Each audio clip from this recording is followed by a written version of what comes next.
ലാലേട്ടൻ്റെ തുടരും സിനിമയുടെ BTS വീഡിയോ ഇന്നലെ പുറത്തു വന്നു.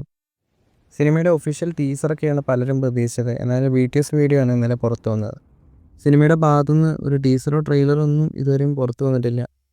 ഈ മാസം 30-നാണ് സിനിമയുടെ റിലീസ്. എന്താണ് രജപുത്ര വിഷ്വൽ മീഡിയയുടെ പ്ലാനിങ് എന്ന് നമുക്കറിയില്ല. ചിലപ്പോൾ സിനിമയുടെ ഭാഗത്തുനിന്ന് ഒരു സോങ് റിലീസ് ചെയ്യുമായിരിക്കും. എന്തായാലും ഇന്നലെ വന്ന BTS വീഡിയോ കിടിലനായിരുന്നു. ഇത് ആദ്യമായിട്ടല്ല തുടരും സിനിമയുടെ ഭാഗത്തുനിന്ന് ഇങ്ങനെ BTS വീഡിയോ വരുന്നത്. ഇവർ ഇടയ്ക്കിടയ്ക്ക് റിലീസ് ചെയ്യുന്നതാണ്. ഇന്നലെ വന്ന BTS വീഡിയോയിൽ തുടരും സിനിമയുടെ ലൊക്കേഷനിൽ നടന്ന ചില ഫണ്ണായിട്ടുള്ള കാര്യങ്ങളാണ് കാണിച്ചത്. എന്തായാലും ഒരു ഫാമിലി എൻ്റർടൈനർ തന്നെ ആയിരിക്കും തുടരും സിനിമ. തുടരും സിനിമയുടെ ഫാൻ ഷോപ്പിംഗ് പല സ്ഥലത്തും ആരംഭിച്ചിട്ടുണ്ട്. ചില സ്ഥലത്ത് തുടങ്ങിയ ദിവസം തന്നെ സോൾഡ് ഔട്ട് ആയിട്ടുണ്ട്.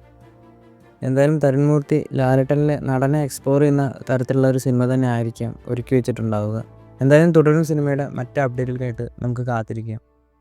ജിത്തു മാധവൻ്റെ സംവിധാനത്തിൽ ലാലേട്ടൻ അഭിനയിക്കുന്ന ഒരു കോമഡി ആക്ഷൻ എൻ്റർടൈനർ ജോണറിൽ വരുന്ന സിനിമയുടെ ഷൂട്ടിംഗ് എന്ന് ആരംഭിക്കുമെന്ന് നോക്കാം. ഗോകുലം മൂവീസാണ് സിനിമ നിർമ്മിക്കുന്നത്. ഈ വർഷം ഓഗസ്റ്റിലായിരിക്കും സിനിമയുടെ ചിത്രീകരണം തുടങ്ങാൻ പോകുന്നത്. അതുപോലെ സിനിമയുടെ സെറ്റ് വർക്കൊക്കെ ഉടനെ ആരംഭിക്കും. ഏകദേശം 6 മാസത്തോളം സിനിമയുടെ ഷൂട്ടിംഗ് ഉണ്ടാവും. ബാംഗ്ലൂരിലാണ് സിനിമയുടെ പ്രധാന ലൊക്കേഷൻ. ലാലേട്ടൻ്റെ അപ്കമിങ് മൂവീസിൽ എല്ലാവർക്കും വളരെ പ്രതീക്ഷയുള്ളൊരു ചിത്രം തന്നെയാണ് ജിത്തു മാധവൻ്റെ പ്രൊജക്റ്റ്. ഈ ഒരു സിനിമയുടെ റിലീസ് പ്ലാൻ ചെയ്യുന്നത് 2026 വിഷു റിലീസായിട്ടായിരിക്കുമെന്നാണ് പറയുന്നത്.